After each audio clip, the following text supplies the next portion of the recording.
Yeah, Mary and I have been discussing this subject for as long as I've been in the History Society, because we're both very, very passionate about it.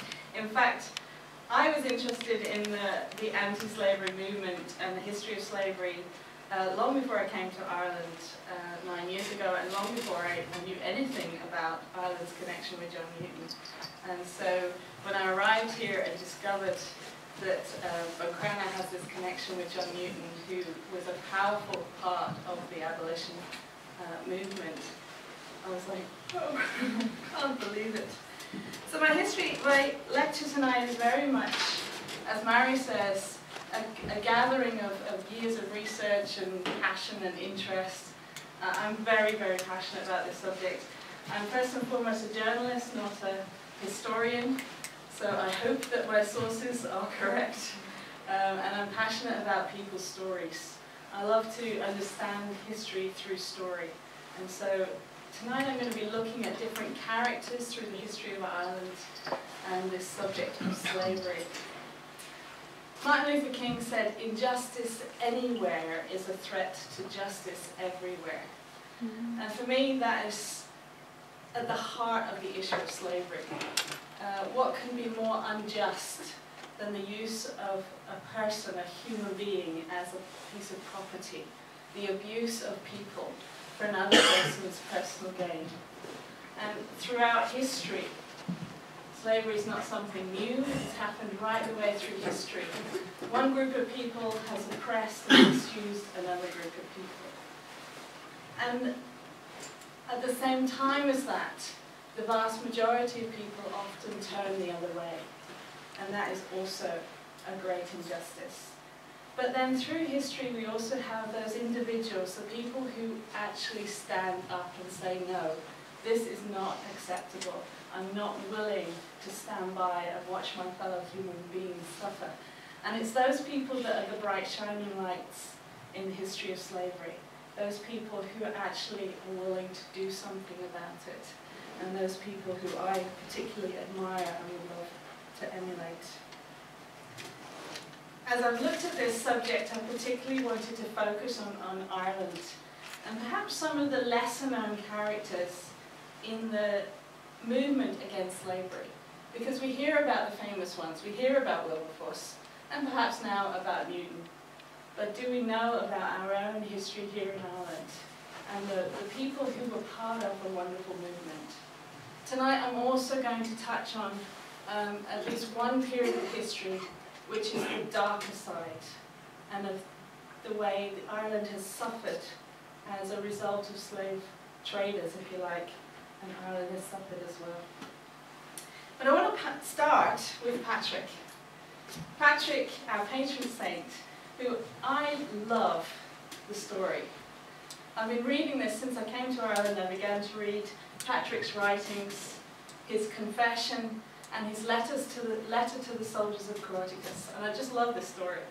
And this man who is not a legend to me, but as a real person, because his writings just leap off the page. And I've become really passionate about Patrick, not perhaps for all the normal reasons that he's known, but actually as an anti-slavery radical. And I don't know whether you know much about this, but Patrick himself was ahead of his time. We're talking about 5th century, the Roman Empire, when an estimated 1 million people were slaves in the Roman Empire. The whole economy of the empire was built on the back of slavery. And what happened is, and this is one of the horrors, if you like, of the history of slavery, the religious authorities actually allowed the status quo. They did not want to rock the boat. They even supported the keeping of slaves. So Patrick, as someone who opposed slavery, was definitely a radical. You probably know the stories, and forgive me as an English person talking about the patron saint of Ireland. But Patrick was born in Roman Britain. We don't know exactly where he was born. Some people say Wales, some people say Scotland, some say Northern England, and scholars are still fighting it out. But Patrick's writings are, I believe, one of the best sources of information about his life. the oldest dated manuscripts are from 807 AD in the Book of Omar in Trinity College, Dublin. But there are in fact 800 handwritten manuscripts in existence. Patrick himself was brought into slavery here in Ireland. He was 16 years old, and he was taken by raiders and brought here and used as a shepherd boy on the hillside. And I find it interesting that Patrick found his faith here in Ireland.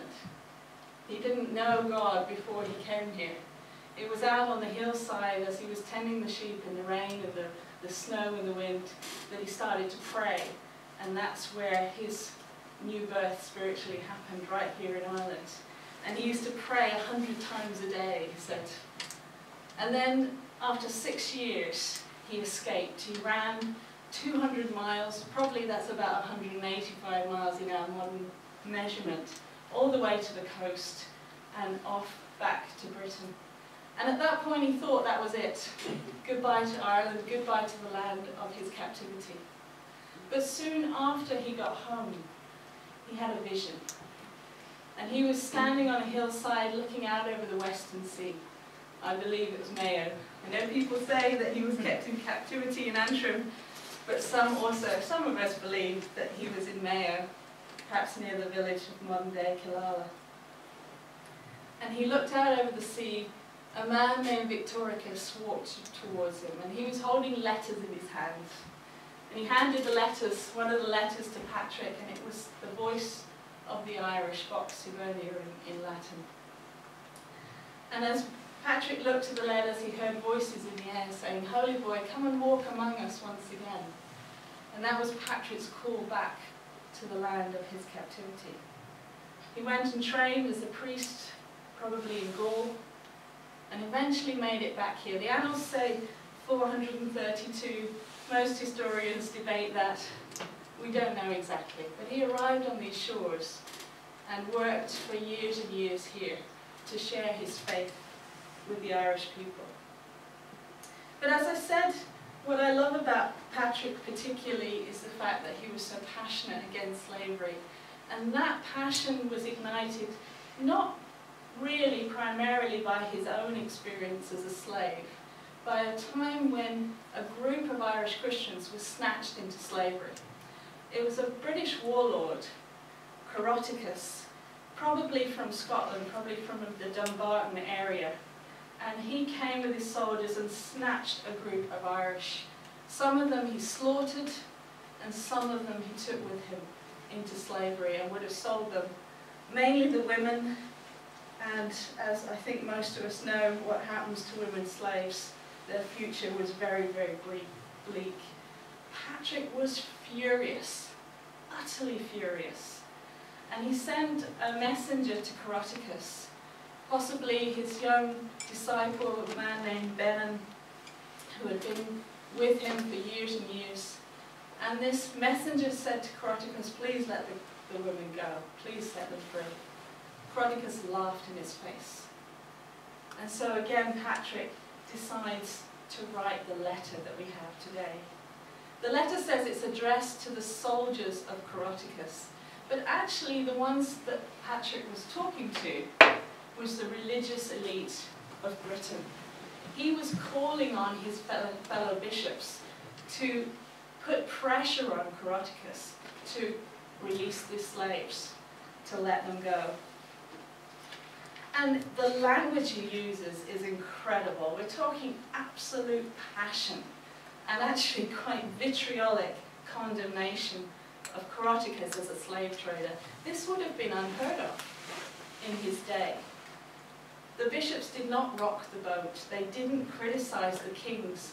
They got on well, the power sharing, the nods and the winks and the let it goes. But Patrick wasn't having that. Coroticus and his soldiers were fellow citizens of demons, dripping with blood, distributing baptized women as prizes. They were betraying members of Christ into a brothel. Patrick says, "Let every God-fearing man know that they are enemies of me and of Christ my God." And then there's this note of frustration. The sense that you get that Patrick knows, even as he's writing, that this is not going to do any good. Why? Because of the prejudice, the racist attitudes of the British religious authorities.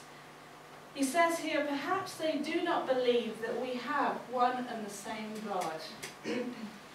For them, it is a disgrace that we are Irish. And I love that. Patrick says, we are Irish. As someone who's adopted this country as my own, I feel the same way.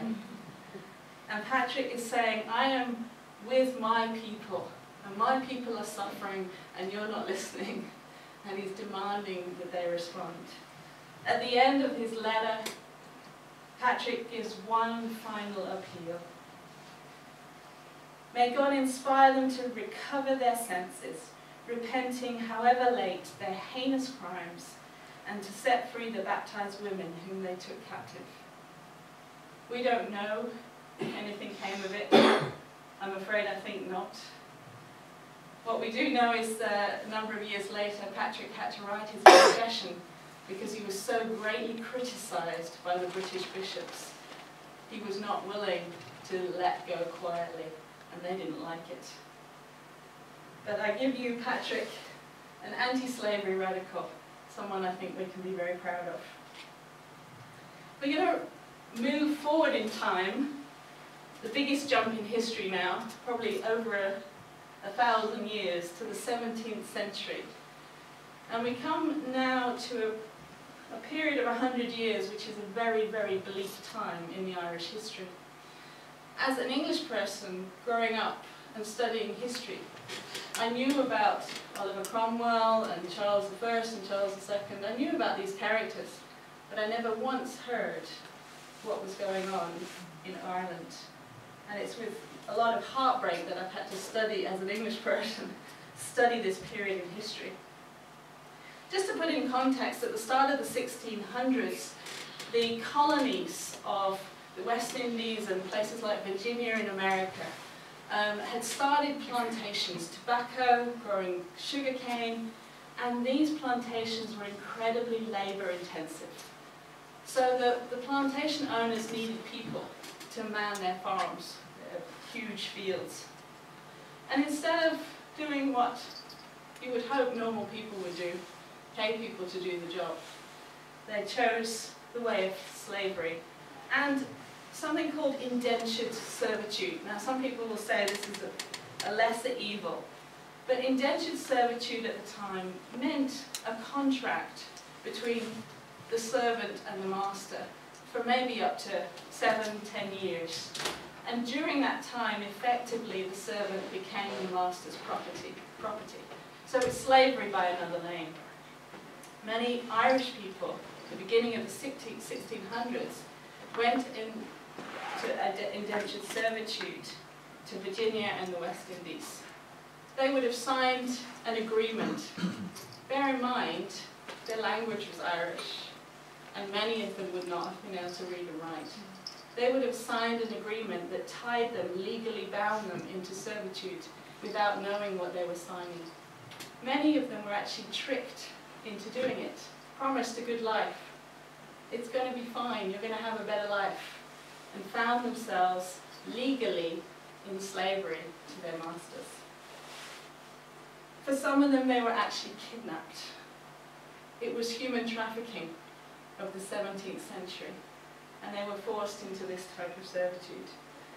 Yellow fever, malaria, overwork and mistreatment meant up to 50% of the indentured servants died before the end of their servitude.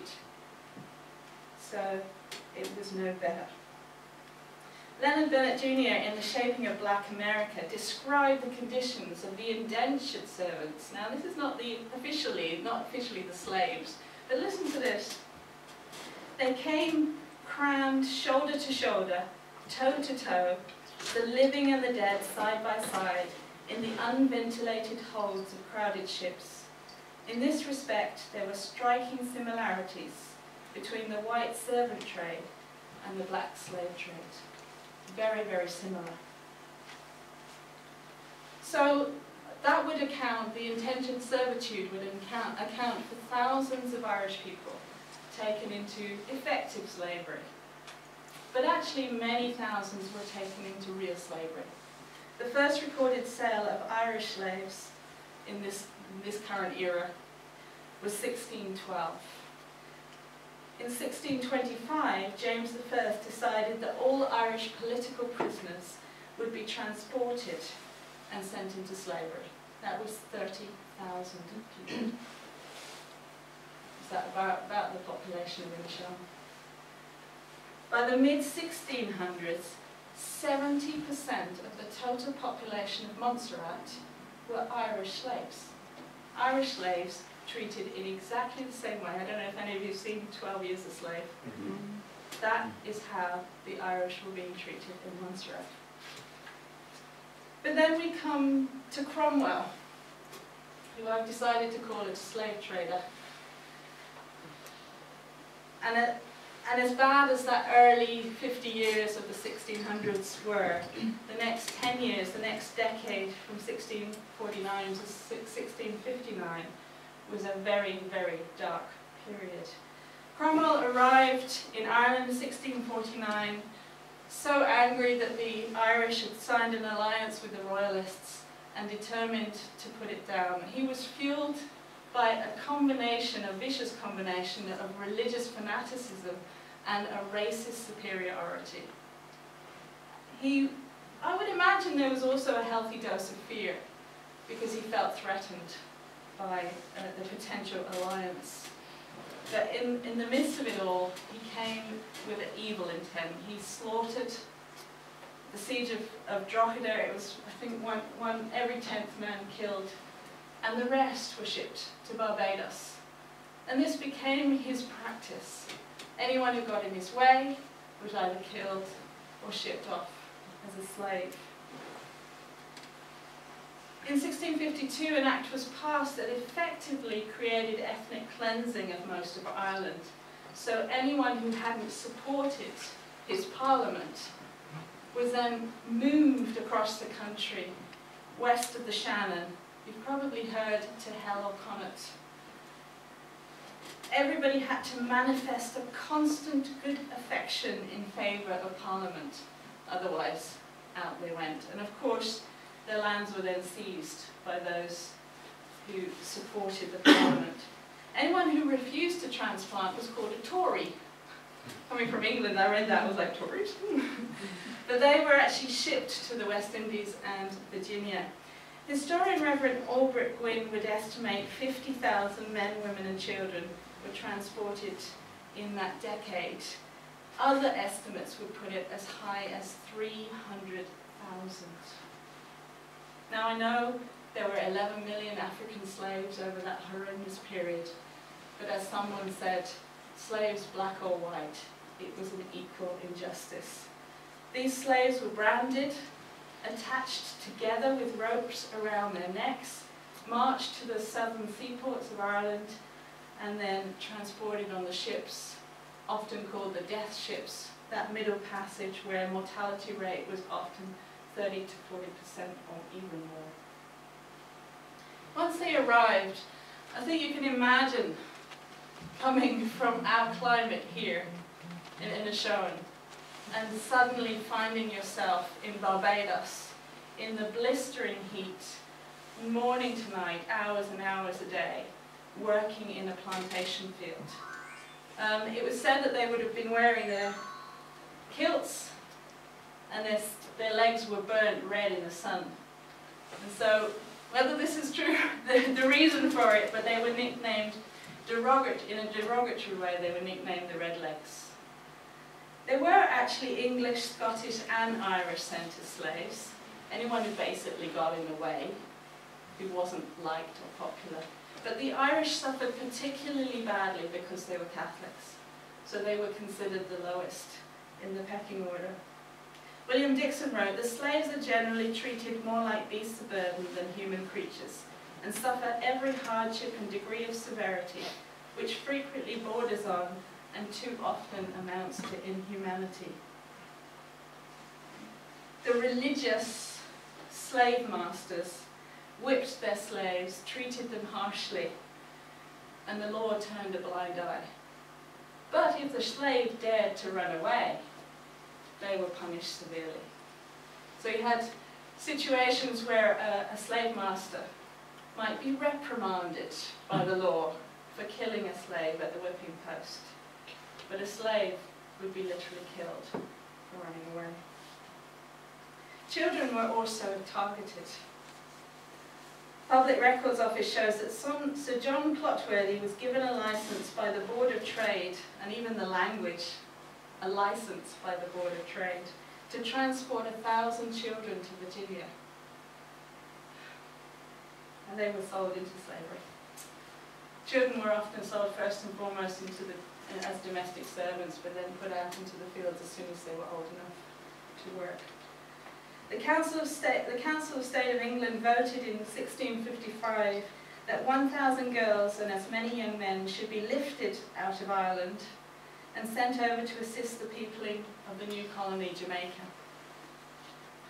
In terms of that lifted, Henry Cromwell, the son of Oliver, said, "Concerning the young women, we must use force in taking them up, yet it being so much for their own good, and likely to be of so great advantage to the public." The state papers perhaps clarified that advantage. It says, "It was of great benefit to the West Indian sugar planters, who desired men and boys for their bondsmen, and women and girls to solace them." In other words, the girls were to be their sex slaves. And in that regard, Mary pointed out to me, and was horrendously distressed to actually learn another aspect of this. At the time, many of the planters desired lighter-skinned servants to work inside the houses. And how did they obtain this? By forcing African male slaves to sleep with Irish white women in order to breed new house slaves. The practice was so widespread that the English government had to pass an act in 1681 forbidding the practice of mating the Irish women to African slave men for the purpose of producing slaves. Why? Not out of compassion, as you might hope, but actually because the slave traders were complaining that their business was suffering. Pretty horrible. The term Barbados became so common in Ireland at the time.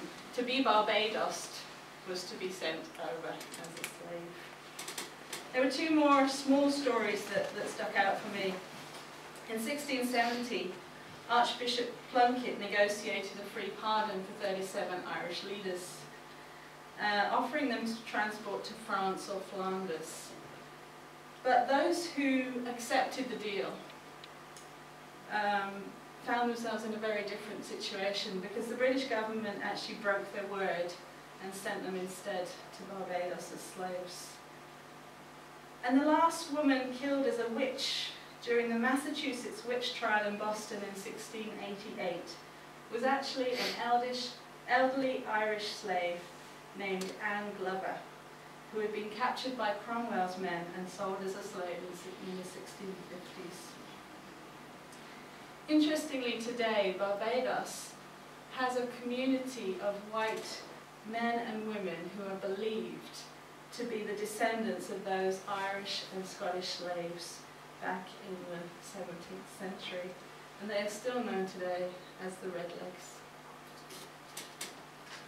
Fortunately now, we move on from a very, very black or bleak period to John Newton himself, to the 18th century.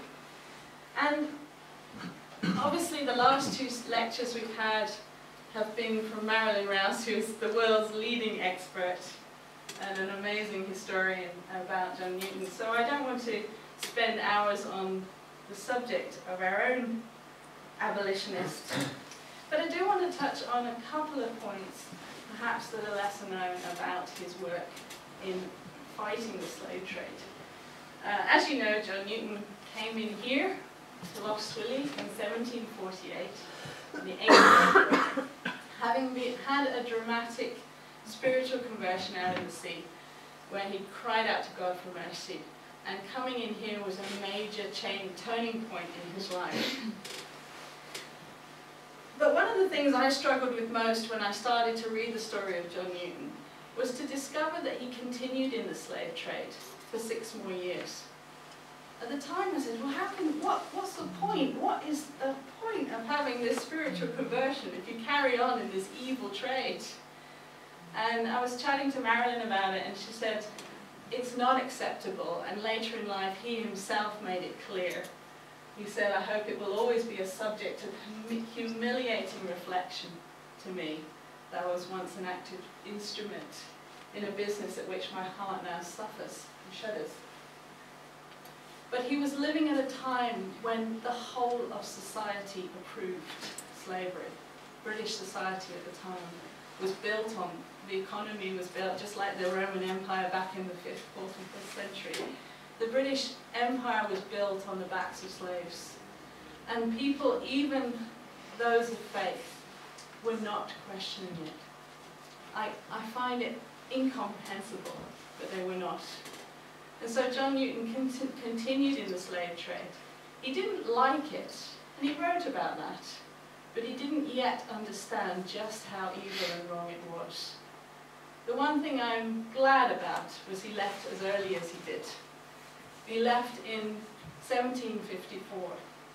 He was about to go on his 4th voyage and had a seizure and decided to leave the sea, and wrote about being very happy about it. His final voyage, again, one of those things that we feel happy about, and his final voyage, not one of his slaves died, and that actually perhaps shows that he was more humane than other slave captains. Still, for me, a major problem that he would, as a man of faith, continue in that trade. But it was clear from his writings that he very, very quickly began to change his position. In fact, he was appointed as a clergyman in 1765, and shortly after he hosted a former slave in the vicarage. Now this is clearly not someone who anymore continues to support the trade. He must have been talking to that man, finding out about what was going on. And the earliest writings against slavery were only beginning to be published in the early 1770s. So that's just to put it in context, not to excuse, but to put in context of why he might have continued in the trade. But I want to mention just 3 contributions that I think were major contributions Newton made to the abolition, by which time he had really not just changed his position, but become very vocal about his viewpoint. In 1785, Newton was a clergyman in London, and a young politician called William Wilberforce visited him. Wilberforce was having a spiritual awakening, and he wanted Newton to advise him and pray with him and talk to him about God. But at the time he thought, right, I'm changing my position, I should leave politics. Politics is obviously no place for a man of faith.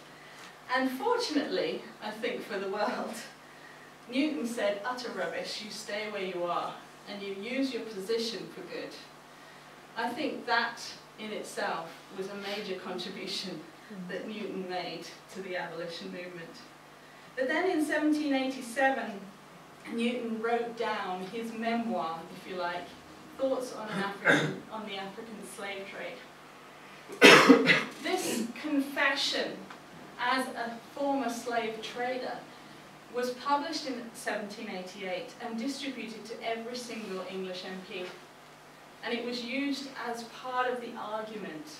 At the time, a lot of the pro-slavery campaign was saying, oh, the slaves don't really suffer. There's nothing really bad about it. And as you can imagine, most of the abolitionists couldn't give personal testimony. Newton could. He was actually called before the Privy Council and was able to say, look guys, I've been there, I've seen it, it is evil, it's wrong. And that actually proved a powerful, powerful statement. But the third thing that I think really was a major contribution happened in 1796. It was March 15th, and the opera season was starting in London. And a new comic opera was premiering in the Opera House. But that same night, William Wilberforce's bill for the abolition of the slave trade was appearing before the House of Commons. It was a crucial vote, and Wilberforce had thought he had the votes. He was sure it was going to go fine. But his enemies, his opponents, came up with a very, very clever strategy. They distributed free opera tickets to all his lukewarm supporters. Wilberforce wrote in his diary, "My slave bill was thrown out by 74 to 70. 10 or 12 of those who had supported me were absent in the country or away on pleasure. Enough were at the opera to have carried the vote." Wilberforce was utterly devastated, because this was dirty tricks. I mean, that's as simple as you can get, isn't it? And he was finished. He went into decline. He had virtually a nervous breakdown, got very, very ill with a high fever, and decided that was it. He was going to leave politics. He could not cope with it anymore. He'd been 9 years battling. He thought he'd finally got there, and then he got to this point. On July the 21st, so several months later, he's recovered enough to write to Newton, who was his mentor, and say, "That's it, I'm leaving politics." And Newton's reply turned the tide. "Though you cannot do all the good you wish for, some good is done. One may not be able to calculate all the advantages that may result from your service in public life. Though you have not as yet fully succeeded in your endeavours to abolish the slave trade, since you took it in hand, the conditions of the slaves has undoubtedly improved. God is always near. He knows our wants, our dangers, our feelings and our fears. By looking to him we are made strong out of weakness. With his wisdom for our guide, his power for our protection, and his fullness for our supply, we shall be able to withstand the evil day." Newton's words gave Wilberforce the courage and strength to carry on. And he chose to continue the fight. In 1807, the first step, and there was a long journey to go, the abolition of the slave trade was passed, the transatlantic trade, and Newton actually died that same year. So I'm very proud that we do have a connection with this man. Yes, he was a wretch, but he was a wretch who was saved by God's grace and transformed into someone who helped to change the world. Moving on, I want to mention just a few, and quite briefly some of these, but I'm very glad that amongst the Irish abolitionists we have a number of women. And this one, Mary Burkitt, was a poet. It's quite interesting how many poets and artists joined the fight. Mary was actually born in Liverpool, the eldest of 13 children, and the family moved to Dublin in 1784. And they were Quakers. And anyone who knows anything about the history of the abolition movement knows the Quakers were actually some of the most prominent abolitionists. They worked incredibly hard to oppose the trade.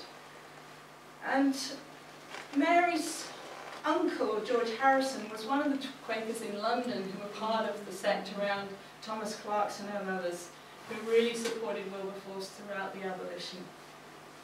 Mary was 17 years old when she wrote, this is just a tiny portion of her poem. I've got it here printed out if anyone wants to look. It goes to pages. They were into the long poetry in those days. And she was just 17 years old, and she wrote a poem addressed to her own sex, it says, urging other women to boycott slave-produced goods. Sugar and rum, basically. And so I'm very proud of her. I think that's pretty impressive for a 17-year-old. The next one, I don't know how many of you know this, is Daniel O'Connell. Daniel, who is the great Irish liberator, the wonderful and well-known fighter for Catholic emancipation, who achieved amazing things for Ireland, was also a passionate abolitionist. In 1824, an evangelical abolitionist from Liverpool met with O'Connell, and from that moment on, O'Connell embraced the cause, and he repeatedly described black slaves as the equal of white men. And that was radical. I know it sounds obvious to us, but for his time, that was radical. In 1823, as you know, you probably know, he helped to found the Catholic Association, and eventually won emancipation in 1829. And he was elected as MP for Clare, County Clare. Once he got to the Parliament, some of the MPs there offered him their support on Irish issues if he would stay silent about abolition. This was his reply. "Gentlemen, God knows that I speak for the saddest people the sun sees, but may my tongue cleave to the roof of my mouth before, to help Ireland, I keep silent on the Negro question." He was a man of honour. In 1840, and this will show you just the great respect by which he was held, he was one of the main speakers at the World Anti-Slavery Convention in London. And he brought a very important aspect of, if you like, a Catholic voice to the table. Up to then, the movement had been led maybe by the nonconformist and evangelical Christian movements. But O'Connell brought a Catholic voice, and he even referred to an apostolic letter by Pope Gregory XVI demonstrating the Catholic Church's opposition to slavery. Sadly, the wording was perhaps a bit obscure, and other Catholics felt that it wasn't. In the USA, in America at the time, the Irish Catholics tended to stay silent on slavery. It was a difficult position for them. I'm not excusing it, but they were in a new nation, and they were trying to fit in. Daniel O'Connell was less generous. He says, "How can the generous, charitable, humane and noble emotions of the Irish heart have become extinct amongst you? It was not in Ireland that you learned this cruelty." So he was pretty harsh on the Irish Americans who did not oppose slavery. Until his death in 1847, O'Connell remained an outspoken proponent of abolition and advocated treating slaves as the equals of white men. He is an amazing man. "I'm an advocate of civil and religious liberty all over the globe. Wherever tyranny exists, I'm the foe of the tyrant. Wherever oppression shows itself, I'm the foe of the oppressor. I'm the friend of liberty in every clime, class and colour.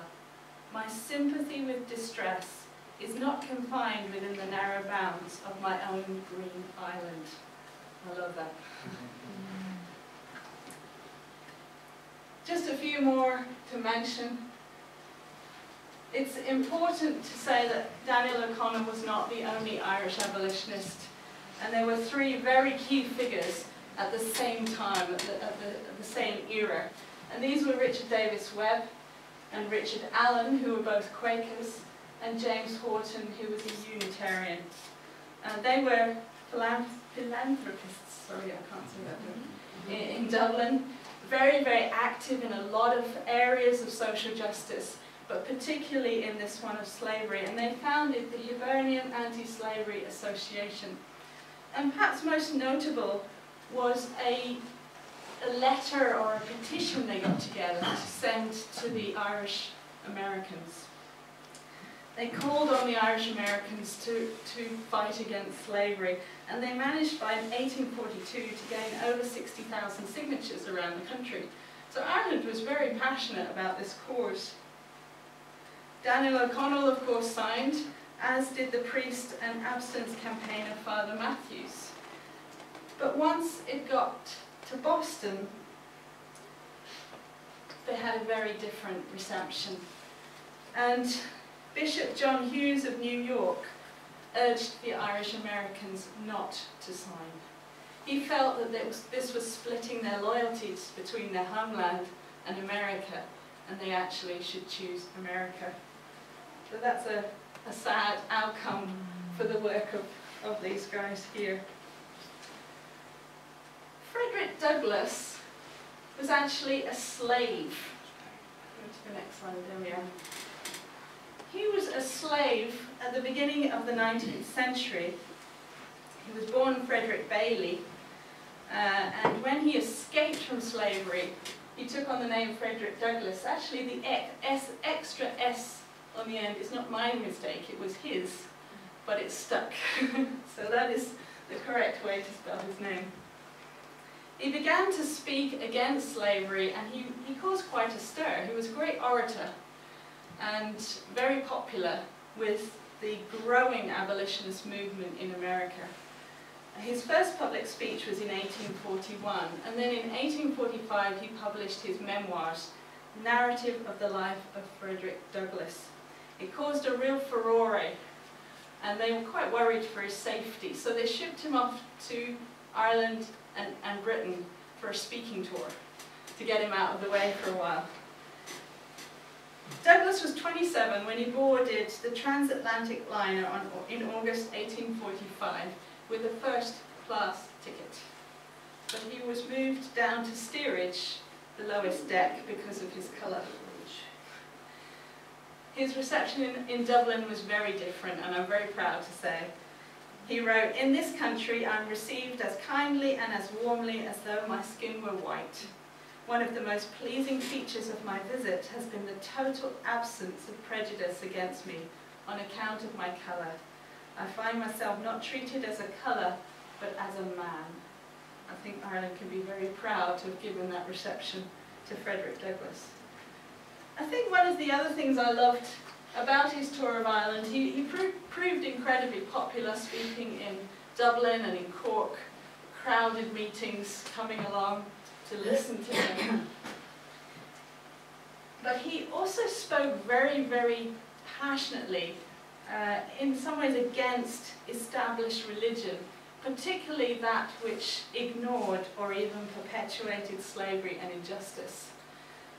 And this, for me, as a person of faith, I found really encouraging, because I have a real dilemma when it comes to these issues. How possibly can people of faith support slavery and have been part of the problem? It seems impossible. This is what Douglass said on the issue, and it's quite strong.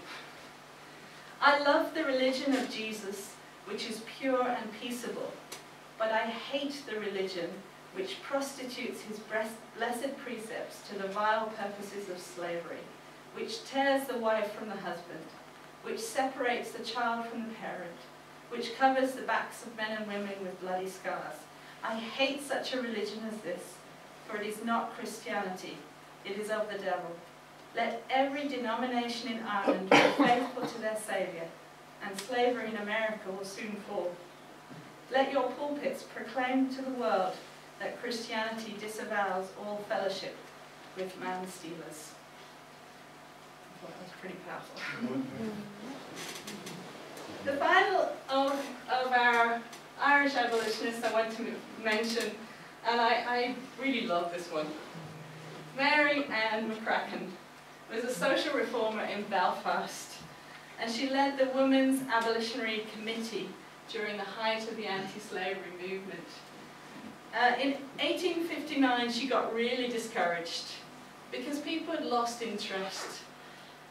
Abolition had happened in the British Isles and the British colonies in the 1830s.